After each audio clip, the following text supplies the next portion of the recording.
Hello everyone, welcome and welcome back to my YouTube channel. उम्मीद करती हूँ कि सब बढ़िया होंगे। सो 31 जनवरी 2025 IBPS PO मेंस का रिज़ल्ट आता है एंड मैं काफ़ी ज़्यादा श्योर थी कि मेरा सिलेक्शन हो जाएगा बिकॉज़ मैंने सब कैलकुलेशन करके रखा था, एनालिसिस करके रखा था हर एक सब्जेक्ट का, जो भी यूट्यूब में अवेलेबल था, जहाँ पर भी जिन भी ग्रुप्स में अवेलेबल था, सब कुछ कैलकुलेट करके रखा हुआ था मैंने कि मैं 2 महीने बाद जब तक रिजल्ट आएगा तब तक भूल जाऊँगी, इसीलिए मैं अभी से कर लेती हूँ। एंड उसके बेस पर मैंने कैलकुलेट करके रखा था कि मेरे मार्क्स 70+ एनी हाउ आने ही आने हैं, क्योंकि 60+ मेरे विदाउट डिस्क्रिप्टिव आ रहे थे। तो आई वॉज समवेयर श्योर कि मेरा कहीं ना कहीं ये सिलेक्शन हो जाएगा। बट जब रिज़ल्ट आया और थैंक यू लिख कर आया, मैं बिल्कुल शॉक्ड थी। उस वक्त मुझे लगा कि शायद मेरा डिस्क्रिप्टिव नहीं क्लियर हुआ होगा, बिकॉज डिस्क्रिप्टिव में मेरा लेटर तो कंप्लीट हो गया था बट ऐसे कुछ समथिंग 60 वर्ड्स रह गए थे मेरे।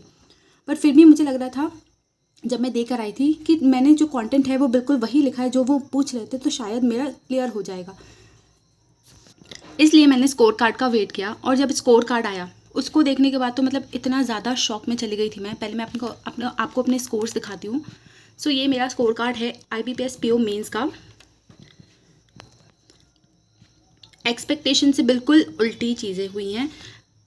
रीजनिंग में मैंने 25 अटैम्प्ट किए थे, जिसमें मैं काफ़ी ज़्यादा श्योर थी कि मेरे बहुत ज़्यादा इनकरेक्ट नहीं होंगे। फिर भी मुझे लग रहा है कि ठीक है, मैंने क्रिटिकल अटैम्प्ट किए हैं तो हो सकता है मैंने उसे गलत किया हो या प्रेशर में करके गलत करके आ गई हूँ, तो इसमें 15 मिले। इसको मैं फिर भी डाइजेस्ट कर पा रही हूँ, लेकिन जो मेरा GA वाला सेक्शन है और क्वांट्स वाला सेक्शन है वो चीज़ मुझे डाइजेस्ट नहीं हो रही है। इंग्लिश में मैंने 32 अटैम्प्ट किए थे और इंग्लिश की एक्यूरेसी को मैं उतना ज़्यादा बोलती भी नहीं हूँ क्योंकि वो चीज़ें ख़राब कभी कभी हो जाती है। ऑल्दो मैं वहाँ पर बहुत ही ज़्यादा होशियारी के साथ टिक कर रही थी, बट इतने आए हैं फिर भी मैं इंग्लिश को कुछ नहीं बोलूँगी। लेकिन GA को मैंने पूरा एनालिसिस करके रखा हुआ था, जो भी मैं क्वेश्चंस अटैम्प्ट करके आई थी, जो भी क्वेश्चंस अवेलेबल थे, हर चीज़ को मैंने देखा था कि मैंने क्या टिक किया था, क्या टिक थी। काफ़ी चीज़ें मैंने ग्रुप्स में भी पूछी थी कि ये क्वेश्चन का क्या कैसा आंसर रहेगा, अलग अलग ग्रुप्स में जहाँ से भी हो सकता है, वो सब कंफर्म किया था मैंने। और वो सब कंफर्म करने के बाद मेरे समथिंग 16+ क्वेश्चन सही थे GA में। टू बी ऑनेस्ट, मैंने GA अप्रैल मंथ से पढ़ के गई हुई थी। अप्रैल, मई, जून, जुलाई, अगस्त, ये सारे मंथ की मैंने GA कंप्लीट करके रखी थी। मेरे पास सेल्फ रिटन नोट्स थे, वो सब पढ़ा था GA। एंड उसके बाद मैं कॉन्फिडेंट थी कि कम से कम मेरे GA में 15 स्कोर तो आने वाले हैं। ये 9 स्कोर कहाँ से आए, ये चीज़ देखकर मुझे ना बिलीव नहीं हो रहा था। उसके बाद DI की बात करते हैं। DI में मैंने 16 क्वेश्चन अटैम्प्ट करके आए थे, जिसमें मैं श्योर हूँ कि जो 2 मार्क्स वाले नंबर सीरीज़ के क्वेश्चन थे, जिसमें A और B ये सब वैल्यू पूछी गई थी, वो मेरा करेक्ट था। मैंने उसको 2 बार चेक करके फिर टिक किया था। कम से कम उसमें 3 से 4 क्वेश्चन से उसके मार्क्स कहाँ गए मेरे? ये कैसे हो सकता है कि मुझे 2.25 मिले हैं? मतलब इतना भी ज़्यादा स्कैम नहीं करना चाहिए किसी के साथ। जब से ये स्कोर कार्ड आया है मैं बस अलग अलग चीज़ें सोच रही हूँ कि मैंने क्या किया था। मैंने जहाँ जहाँ लिख कर देखा था अपना एनालिसिस, वो सब चेक किया, अपना फिर से सेल्फ गिवन एनालिसिस देखा कि क्या कैसे दिया था, क्या मैं श्योर नहीं थी एनालिसिस देते वक्त या कैसा था। सब कुछ देख रही हूँ मैं, सब कुछ मुझे धीरे धीरे चीज़ें रिकॉल हो रही कि मेरा पेपर इतना ख़राब भी नहीं गया था कि मुझे इसमें 9 मार्क्स और इसमें 2.525 मार्क्स मिले। इतना भी ख़राब नहीं गया था मेरा पेपर। यार देखो, मुझे नहीं पता इतना कि शिफ्ट 1, शिफ्ट 2, नॉर्मलाइजेशन, ये सब चीज़ें मैं नहीं जानती हूँ, पर मैं सिर्फ इतना जानती हूँ कि मैंने 850 रुपीज़ कैसे कलेक्ट किए हैं, कैसे उसको एग्जामिनेशन दिया है। मैं अपना हार्डवर्क जानती हूँ एंड ये चीज़ मैं डिज़र्व नहीं करती हूँ, ये भी मैं जानती हूँ। अगर हार्डवर्क मैंने किया था तो रिज़ल्ट पॉजिटिव मिलना चाहिए मुझे। ये दर्द केवल वही समझ सकता है जिसको पता है कि बार बार ये मौके नहीं मिलेंगे कि आप बार बार ये एग्जामिनेशन दे सकोगे, बार बार आपको ये चांस मिलता रहेगा कि एग्जामिनेशन आप दोगे। एग्ज़ाम देने की भी एक लिमिट होती है और बार बार पैसे लगाने की भी एक लिमिट होती है। और मुझे नहीं लगता है कि ये रिज़ल्ट देखने के बाद मैं कभी भी in future IBPS PO mains या IBPS PO के कोई भी एग्जामिनेशंस देने वाली हूँ, बिकॉज ये सच में मैंने एक्सपेक्टेशन नहीं किया था। मैंने एक्सपेक्ट किया था, अपना पूरा कैलकुलेट करके रखा था कि मेरे 70+ तो एनी हाउ आने वाले हैं। रिज़ल्ट चाहे जो भी रहे, मुझे इंटरव्यू देने का मौका मिलेगा। एंड आई डोंट नो, मैंने ज़्यादातर जितने भी बच्चों के रिज़ल्ट देखे हैं, मैं कुछ बोल नहीं रही हूँ, लेकिन ज़्यादातर शिफ्ट 2 में मैंने किसी के भी 5 से ऊपर DI में देखे ही नहीं हैं। कितने भी बच्चों को देखा है, 10 भी देखे हैं कुछ लोगों के, 10 to 12, लेकिन वो शिफ्ट 1 के बच्चे थे जितने उन्हें भी दिखाया। लेकिन शिफ्ट 2 के मैंने किसी भी बच्चे का 5 से ज़्यादा स्कोर नहीं देखा।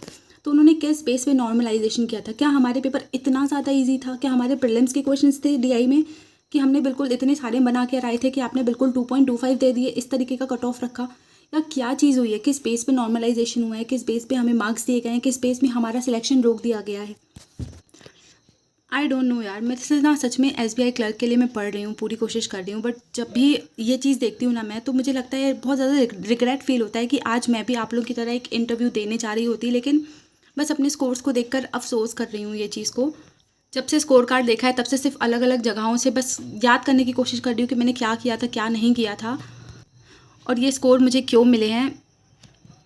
लेकिन कुछ भी हो, ये मेरे जेन्युइन स्कोर नहीं है, और मैं पूरी कोशिश करूँगी कि अपनी पढ़ाई को साथ में पढ़ते पढ़ते अगर कहीं भी इसके खिलाफ कोई भी कैंपेन हो रहा है, कोई भी प्रोटेस्ट हो रहा है, तो मैं इसमें ज़रूर पार्टिसिपेट करूँगी। एंड मैं बोलूँगी कि आप लोग भी ज़रूर पार्टिसिपेट करिएगा, सो दैट आगे इन फ्यूचर ये चीज़ हमें नहीं फेस करने मिले। और मैं तो कभी भी अब IBPS का कोई भी एग्जामिनेशन इन फ्यूचर नहीं देने वाली हूँ, बिकॉज अगर रिज़ल्ट ये है तो हम 1 साल मेहनत करके इस रिज़ल्ट के लिए वेट नहीं करते हैं।